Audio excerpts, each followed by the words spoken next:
ಮಕ್ಕಳು ಬಂದ್ರು ಕಣೆ. ಗಿರಿಜಾ ಹೊಸ ಮದುಮಕ್ಳು, ಅವರಿಗೆ ಅಲ್ಲೆಲ್ಲ ದೃಷ್ಟಿ ಆಗಿರುತ್ತೆ. ನೀನು ಒಂದ್ ಆರತಿ ಮಾಡಿ ಆಮೇಲೆ ಅವ್ರನ್ನ ಒಳಗ್ ಕರ್ಕೊ.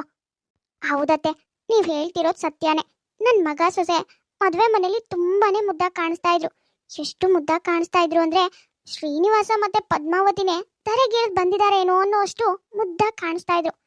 ಮದ್ವೆ ಮನೆಗ್ ಬಂದಿರೋರ್ ಬಾಯಲ್ಲೆಲ್ಲ ಅದೇ ಮಾತು, ಮಗ ಸೊಸೆ ಅಷ್ಟು ಮುದ್ದಾಗ್ ಕಾಣಿಸ್ತಾ ಇದಾರೆ, ಇಷ್ಟು ಮುದ್ದಾಗ್ ಕಾಣಿಸ್ತಾ ಇದಾರೆ. ಅವ್ರ ಜೋಡಿ ಅಂತೂ ಹೇಳ್ ಮಾಡಿಸ್ತಾಗಿದೆ. ಗಿರಿಜಾ ತುಂಬಾ ಒಳ್ಳೆ ಸೊಸೆನ ಹುಡುಕಿದಾಳೆ, ಹಾಗೆ ಹೀಗೆ ಅಂತ.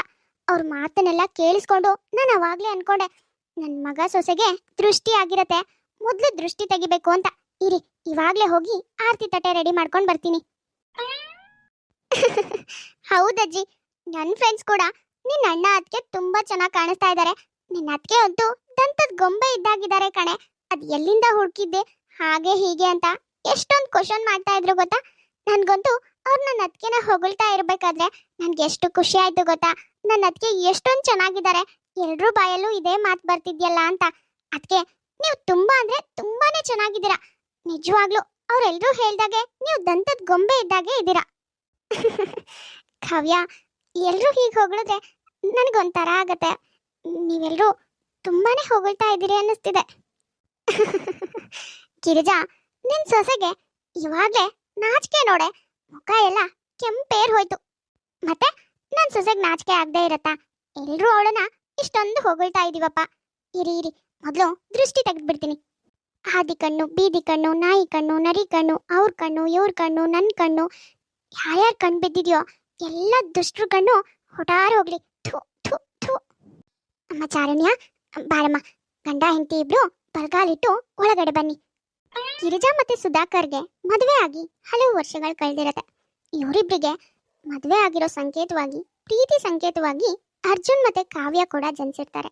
ಅರ್ಜುನ್ ಮೊದಲನೇ ಮಗ. ಅವನಿಗೆ ಮದುವೆ ಮಾಡಿ ಅವನ ಸಂಸಾರ ಸುಖವಾಗಿರೋದನ್ನ ನೋಡ್ಬೇಕು ಅನ್ನೋದು ಗಿರಿಜಾ ಅವರ ಆಸೆ ಆಗಿರತ್ತೆ. ಹಾಗಾಗಿ ಚಾರುಣ್ಯನ್ ಜೊತೆ ಮದುವೆ ಕೂಡ ಮಾಡ್ತಾರೆ. ಮಗನಿಗೆ ಮದುವೆ ಆಗಿ ಇನ್ನ 2 ದಿನಗಳಾಗಿದೆ ಅಷ್ಟೆ. ಮನೆ ಸೊಸೆನ ತುಂಬಾ ಖುಷಿಯಿಂದ ಮನೆ ಒಳಗೆ ಬರ್ಮಾಡ್ಕೊಳ್ತಾರೆ. ಚಾರುಣ್ಯ ನೋಡೋದಕ್ಕೆ ತುಂಬಾನೇ ಸುಂದರವಾಗಿರ್ತಾಳೆ, ಹಾಗೆ ವಿದ್ಯಾವಂತೆ ಕೂಡ. ಹಾಗಾಗಿ ಮನೆಯವರೆಲ್ರಿಗೂ ಅವಳು ಈ ಮನೆ ಸೊಸೆ ಆಗೋದಕ್ಕೆ ಸಂಪೂರ್ಣ ಒಪ್ಪಿಗೆ ಇರತ್ತೆ. ಹಾಗಾದ್ರೆ ಈ ಪುಟ್ಟ ಸಂಸಾರದಲ್ಲಿ ಸೊಸೆ ಬಂದ್ಮೇಲೆ ಏನೆಲ್ಲ ತಿರುವುಗಳು ಪಡೆಯತ್ತೆ, ಏನೆಲ್ಲ ಬದಲಾವಣೆಗಳಾಗತ್ತೆ, ಮುಂದೆ ಸ್ಟೋರಿ ಏನಾಗತ್ತೆ ಅನ್ನೋದನ್ನ ಇವತ್ತಿನ ಎಪಿಸೋಡ್ನಲ್ಲಿ ನೋಡೋಣ. ಅಮ್ಮ, ನನಗೆ ಕ್ಲಾಸಿಗೆ ಟೈಮ್ ಆಗ್ತಾ ಇದೆ, ನಾನು ಕಾಲೇಜಿಗೆ ಹೋಗಿ ಬರ್ತೀನಿ, ಆಯ್ತಾ? ಅಯ್ಯೋ, ಇದೇನೇ ಇದು? ಅಲ್ಲ ಕಣೆ, ನೀನು 1 ವಾರ ಕಾಲೇಜಿಗೆ ಹೋಗಲ್ಲ, ರಜೆ ಹಾಕಿದ್ದೀನಿ ಅಂತ ಹೇಳ್ತಿದ್ದೆ. ಇವಾಗ ದಿಢೀರ್ ಅಂತ ಕಾಲೇಜಿಗೆ ಹೊರಟಿದ್ಯಲ್ಲ? ಮೊಮ್ಮಗಳೇ, ಹೌದಲ್ವೇನೆ? ನೀನೇ ಅಲ್ವೇನೆ ನಿಮ್ಮಮ್ಮಂಗೆ ಅಣ್ಣನ ಮದುವೆ ಆದ್ಮೇಲೆ 1 ವಾರ ನಿನ್ನ ಜೊತೆನೇ ಇರ್ತೀನಿ, ಕಾಲೇಜಿಗೆ ಹೋಗ್ದೇನೆ ಮನೇಲಿ ಏನೇನು ಕೆಲಸ ಇದೆಯೋ ಎಲ್ಲಾನು ಮಾಡ್ತೀನಿ, ನಿನಗೆ ಸಹಾಯ ಮಾಡ್ತೀನಿ ಅಂತ ಹೇಳಿದೆ. ಆದ್ರೆ ಇವಾಗ ದಿಢೀರ್ ಅಂತ ಕಾಲೇಜಿಗೆ ಹೊರಟು ನಿಂತಿದ್ಯಲ್ಲೇ ನೀನು. ಕಾಲೇಜಿಗೆ ಹೋದ್ರೆ ಮನೇಲಿ ಮಿಕ್ಕಿರೋ ಕೆಲಸನೆಲ್ಲ ಅವಳೊಬ್ಳೆ ಹೇಗೆ ಮಾಡ್ಕೋತಾಳೆ? 1-2-3 ದಿನನಾದ್ರೂ ಕಾಲೇಜಿಗೆ ಹೋಗ್ದೇನೆ ನಿನ್ನಮ್ಮಂಗೆ ಸ್ವಲ್ಪ ಸಹಾಯ ಮಾಡ್ಬಾರ್ದೇನೆ ಮನೆ ಕೆಲಸದಲ್ಲಿ? ಆಹಾ ಮುದುಕಿ, ನಿನ್ ಪ್ಲಾನ್ ಎಲ್ಲ ನನಗೆ ಗೊತ್ತಿಲ್ಲ ಅನ್ಕೊಂಡಿದ್ಯಾ? ನಾನ್ ಕಾಲೇಜಿಗೆ ಹೋದ್ರೆ ನೀನ್ ಕೆಲಸ ಮಾಡ್ಬೇಕಾಗತ್ತಲ್ವಾ, ಅದಕ್ಕೆ ನನ್ನ ಕಾಲೇಜಿಗೆ ಹೋಗ್ಬೇಡ ಅಂತ ತಡಿತಿದ್ಯಾ ಅಲ್ವಾ?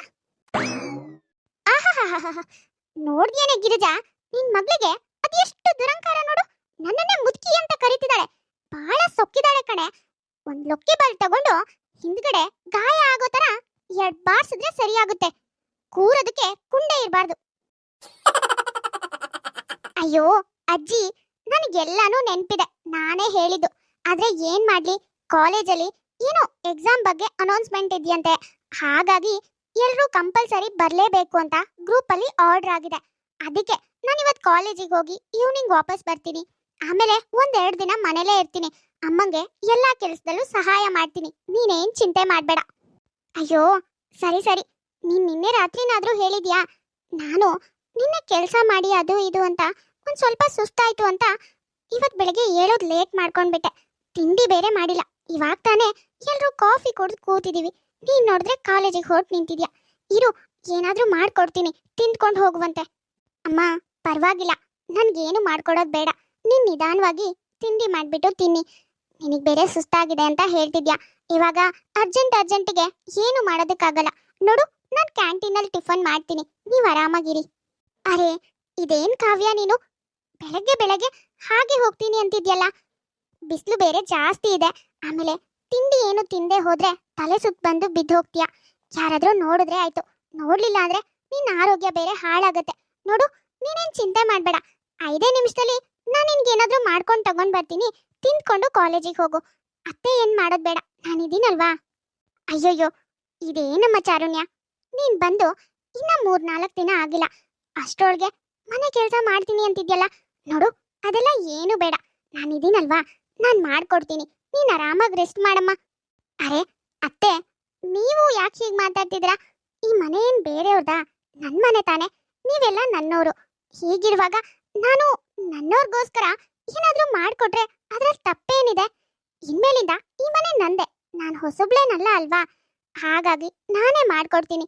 ನೀವು ಆರಾಮಾಗಿ ರೆಸ್ಟ್ ಮಾಡಿ ಇರಿ. ನಾನೇ ಇವಾಗ ಹೋಗಿ ಮಾಡ್ಕೊಂಡು ಬರ್ತೀನಿ. ಕಾವ್ಯ, ಹಾಗೆ ಕಾಲೇಜಿಗೆ ಹೋಗೋದು ಬೇಡ. ಅದು ಅದಕ್ಕೆ ಅದು ಹಾಗಲ್ಲ. ಅಮ್ಮ ಹೇಳ್ತಿರೋದು ಸರಿಯಾಗೇ ಇದೆ. ನೀವಿನ್ನು ಇವಾಗ ತಾನೇ ನಮ್ಮ ಮನೆಗೆ ಬಂದಿದ್ದೀರಾ. ಎಲ್ಲ ಕೆಲಸನೂ ನೀವು ಯಾಕೆ ಮಾಡ್ತೀರಾ? ಸ್ವಲ್ಪ ದಿನ ಹೋಗ್ಲಿ, ಆಮೇಲೆ ನಿಧಾನವಾಗಿ ನೀವು ಎಲ್ಲ ಕೆಲಸನೂ ಮಾಡೋರಂತೆ. ಇವಾಗ ನನಗೆ ಹಸುವಾಗಿಲ್ಲ, ನಾನು ಹೋಗಿ ಕ್ಯಾಂಟೀನಲ್ಲಿ ತಿಂತೀನಿ. ನೀವು ಯೋಚನೆ ಮಾಡಬೇಡಿ. ಕಾವ್ಯ, ಯಾಕೆ ಹೀಗೆಲ್ಲ ಮಾತಾಡ್ತಿದ್ಯಾ? ನೀನು ಅತ್ತೆ ಹಾಗೇನೆ ಮಾತಾಡ್ತಿದ್ಯಲ್ಲ. ನೀನೇನು ಬೇರೆಯವಳ? ನನ್ನ ನಾದ್ನಿ ಅಂದ್ರೆ ನನಗೆ ಮಗಳಿದ್ದಾಗೆ ಅಲ್ವಾ. ನನ್ನ ಮಗಳಿಗೆ ಮಾಡ್ಕೊಡೋದು ನನಗೆ ಕಷ್ಟನಾ ಹೇಳು? ನೋಡಮ್ಮ, ನೀನು ಹೊರಗಡೆ ಎಲ್ಲ ತಿಂದ್ರೆ ಅಲ್ಲಿ ಹೇಗೆ ಮಾಡಿರ್ತಾರೋ ಏನೋ. ಔಟ್ಸೈಡ್ ಫುಡ್ ಎಲ್ಲ ಅಷ್ಟು ಹೆಲ್ತಿಗೆ ಒಳ್ಳೇದಲ್ಲ. ನೀನು ಬೇರೆ ಬೆಳೆಯೋ ಹುಡುಗಿ. ಹೀಗಿರುವಾಗ ಅಲ್ಲಿ ಇಲ್ಲಿ ಏನಾದರೂ ತಿಂದು ಫುಡ್ ಪಾಯ್ಸನ್ ಆಗೋದು, ಆರೋಗ್ಯ ಸಮಸ್ಯೆ ಆದರೆ ಆಮೇಲೆ ನಿನಗೆ ತೊಂದರೆ ಅಲ್ವಾ. ನೋಡು, ಇನ್ಮೇಲಿಂದ ನಿನಗೆ ಕಾಲೇಜಿಗೆ ಸರಿಯಾದ ಟೈಮಿಗೆ ನಾನು ಏನು ಬೇಕೋ ಎಲ್ಲಾನು ಮಾಡ್ಕೊಡ್ತೀನಿ. ನೀನು ಮಾತ್ರ ಖಾಲಿ ಹೊಟ್ಟೆನಲ್ಲಿ ಹೋಗಲೇಬಾರ್ದು, ಅಲ್ಲಿ ಏನು ತಿನ್ನಲೇಬಾರ್ದು, ಆಯ್ತಾ? ಸರಿ, ನಾನು ಹೋಗಿ ತಿಂಡಿ ಮಾಡ್ಕೊಂಡು ಬರ್ತೀನಿ. ನೀನು ಇಲ್ಲೇ ಕುತ್ಕೊಂಡಿರು, ಕಾಲೇಜಿಗೆ ಲೇಟ್ ಆಗಲ್ಲ. ಅಷ್ಟಕ್ಕೂ ಲೇಟ್ ಆದರೆ ನಿಮ್ಮ ಅಣ್ಣ ಇದ್ದಾರಲ್ವಾ, ಅಲ್ಲಿವರೆಗೂ ಡ್ರಾಪ್ ಮಾಡ್ತಾರೆ. ಅತ್ತೆ, ನನ್ನ ಸೊಸೆ ಅದು ಎಷ್ಟು ಒಳ್ಳೆಯವಳಲ್ವಾ. ಬಂದು ಒಂದು 2-3 ದಿನಕ್ಕೆ ನಮ್ಮ ಮನೆ ಬಗ್ಗೆ ಎಷ್ಟೆಲ್ಲ ಯೋಚನೆ ಮಾಡ್ತಿದ್ದಾಳೆ ನೋಡಿ. ನನ್ನ ಮಗಳ ಬಗ್ಗೆ ಅವಳ ಸ್ವಂತ ಮಗಳ ಹಾಗೆ ಆಲೋಚನೆ ಮಾಡ್ತಿದ್ದಾಳೆ. ನನಗಂತೂ ನನ್ನ ಸೊಸೆ ಗುಣ ತುಂಬಾ ಅಂದ್ರೆ ತುಂಬಾ ಹಿಡಿಸ್ಬಿಡ್ತು ಅತ್ತೆ. ಹೌದು ಕಣೆ ಗಿರ್ಜಾ, ನೀನು ಹೇಳ್ತಿರೋದು ನಿಜಾನೇ. ನನಗೆ ನಿನ್ನ ಸೊಸೆನ ನೋಡಿದ್ರೆ ನಿನ್ನನ್ನು ನೋಡಿದ ನೆನಪಾಗುತ್ತೆ ಕಣೆ. ಮದುವೆ ಆದ ಹೊಸರಲ್ಲಿ ನೀನು ಹೀಗೆ ಮನೆಗೆ ಬಂದ ಕೂಡ್ಲೇನೆ ಮನೆಯವ್ರಿಗೋಸ್ಕರ ಅದು ಇದು ಮಾಡ್ಕೊಡೋದು, ಮತ್ತೆ ತುಂಬಾ ಚಟಪಟ ಅಂತ ಓಡಾಡೋದು, ಮನೆ ಎಲ್ಲಾ ಕೆಲಸನೂ ಚಾಚು ಚಪ್ಪಟೆ ಮಾಡೋದು, ಹೀಗೆ ಪ್ರತಿಯೊಂದರಲ್ಲೂ ನೀನೇ ಬರ್ತಿದ್ದೆ ಮುಂದೆ. ನೋಡು, ಇವಾಗ ನಿನ್ ಸೊಸೆನೂ ಹಾಗೆ. ನೀನ್ ಹೇಗೆ ಚಟಪಟ ಅಂತ ಎಲ್ಲಾ ಕೆಲಸನೂ ಮಾಡ್ತಿದ್ಯೋ ಹಾಗೆ ನಿನ್ ಸೊಸೆನೂ ಎಲ್ಲಾ ಕೆಲಸನೂ ತಾನೇ ಮಾಡ್ತೀನಿ ಅಂತ ಮುಂದೆ ಬರ್ತಿದ್ದಾಳೆ. ಅದು ಅಲ್ದೇನೆ ಗಿರಿಜಾ, ನಿನ್ ಮದುವೆ ಆದ ಹೊಸರಲ್ಲಿ ನನಗೆ ಮತ್ತೆ ನಿನ್ ಮಾವಂಗೆ ಎಷ್ಟು ಮರ್ಯಾದೆ ಕೊಡ್ತಾ ಇದ್ದೆ, ಅದೇ ಮರ್ಯಾದಿನ ಇವತ್ತಿನವರೆಗೂ ಉಳಿಸ್ಕೊಂಡು ಬಂದಿದ್ಯಾ. ನಿನ್ ಸೊಸೆನೂ ಹಾಗೆ ಕಣೆ. ಎಷ್ಟೊಂದು ಗೌರವ ಮರ್ಯಾದೆ ಕೊಡ್ತಾಳೆ ಮನೆಯವ್ರಂದ್ರೆ. ಅವಳು ಖಂಡಿತವಾಗ್ಲೂ ಮುಂದೆ ಕೂಡ ಹೀಗೆ ಈ ಗೌರವ ಮರ್ಯಾದೆ ಎಲ್ಲಾನು ಉಳಿಸ್ಕೊಂಡು ಹೋಗ್ತಾಳೆ ಕಣೆ. ಮುದ್ದಿನಂತ ಸೊಸೆ. ಅವಳ ಕಾಲ್ಗುಣನೂ ತುಂಬಾ ಚೆನ್ನಾಗಿದೆ, ಅವಳ ಗುಣನೂ ತುಂಬಾ ಚೆನ್ನಾಗಿದೆ ಕಣೆ.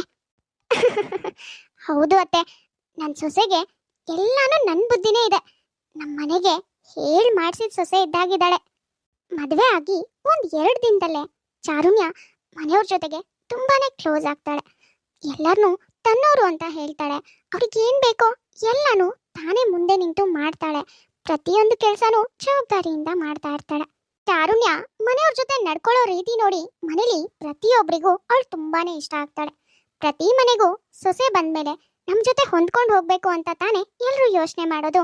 ಅದೇ ರೀತಿ ಚಾರುಣ್ಯ ಹೊಂದ್ಕೊಂಡು ಹೋಗ್ತಾ ಇರೋದನ್ನ ನೋಡಿ ಮನೆಯವರು ಖುಷಿ ಪಡ್ತಾರೆ. ಹಾಗಾದ್ರೆ ಮುಂದೆ ಸ್ಟೋರಿ ಏನಾಗತ್ತೆ? ಚಾರುಣ್ಯ ಎಲ್ಲರೂ ನಂಬಿಕೆನ ಉಳಿಸ್ಕೋತಾಳ ಅಥವಾ ಬದಲಾಗ್ತಾಳ? ಎಲ್ಲಾನು ನೆಕ್ಸ್ಟ್ ಎಪಿಸೋಡ್ನಲ್ಲಿ ನೋಡೋಣ. ನೋಡಿದ್ರಲ್ಲ ವೀಕ್ಷಕರೇ, ಇವತ್ತಿನ ಈ ಎಪಿಸೋಡ್ ನಿಮ್ಗೆ ಇಷ್ಟ ಆಗಿದ್ರೆ ಪ್ಲೀಸ್ ನಮ್ಮ ಯೂಟ್ಯೂಬ್ ಚಾನಲ್ನ ಸಬ್ಸ್ಕ್ರೈಬ್ ಮಾಡ್ಕೊಳ್ಳಿ, ಲೈಕ್ ಮಾಡಿ, ಶೇರ್ ಮಾಡಿ, ಹಾಗೆ ಕಮೆಂಟ್ ಮಾಡಿ. ತುಂಬಾ ಜನ ಹಾಗೆ ವಿಡಿಯೋಸ್ ನೋಡ್ತಾ ಇದ್ರ. ಯಾರ್ಯಾರು ಹಾಗೆ ವಿಡಿಯೋಸ್ ನೋಡ್ತಾ ಇದ್ರು ದಯವಿಟ್ಟು ಸಬ್ಸ್ಕ್ರೈಬ್ ಮಾಡ್ಕೊಳ್ಳಿ. ಹಾಗೆ ಪಕ್ಕದಲ್ಲೇ ಇರೋ ಬೆಲ್ ಐಕಾನ್ನ ಕ್ಲಿಕ್ ಮಾಡಿ ಆಲ್ ಅನ್ನೋದನ್ನ ಸೆಲೆಕ್ಟ್ ಮಾಡಿ. ನೆಕ್ಸ್ಟ್ ಯಾವುದೇ ವಿಡಿಯೋ ಹಾಕಿದ್ರು ನೋಟಿಫಿಕೇಶನ್ ಬರುತ್ತೆ. ನೋಟಿಫಿಕೇಶನ್ ಮೂಲಕ ನೀವು ವಿಡಿಯೋನ ನೋಡ್ಬೋದು. ಸರಿ, ಹಾಗಾದ್ರೆ ನಾನಿನ್ನ ಹೊರಡ್ತೀನಿ. ನೆಕ್ಸ್ಟ್ ವಿಡಿಯೋದಲ್ಲಿ ಮತ್ತೆ ಸಿಗ್ತೀನಿ.